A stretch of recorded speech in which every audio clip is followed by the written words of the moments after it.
In other news, North Korea launched another missile this morning into the East Sea. This was the regime's 11th launch this year, and it's believed it was fired from a submarine. Our Ji-yeon has more.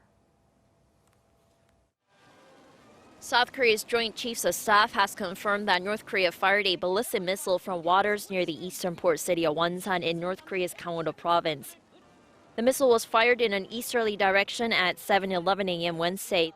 The maximum flight altitude was some 910 kilometers, and the flight distance was around 450 kilometers. The Joint Chiefs identified the launch as a Pukguksong-type missile.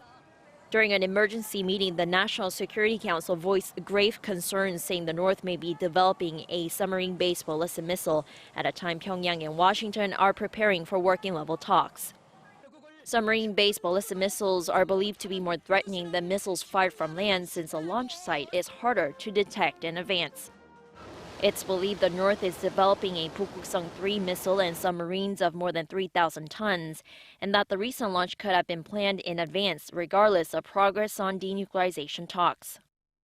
The North had fired Pukguksong-1 missiles 3 times from submarines in 2016 and fired a Pukguksong-2 missile from land in 2017.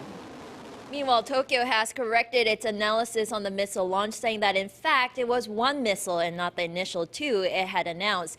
Tokyo says it's further investigating on whether the 1 missile had separated into 2. Ji-yeon, Arirang News.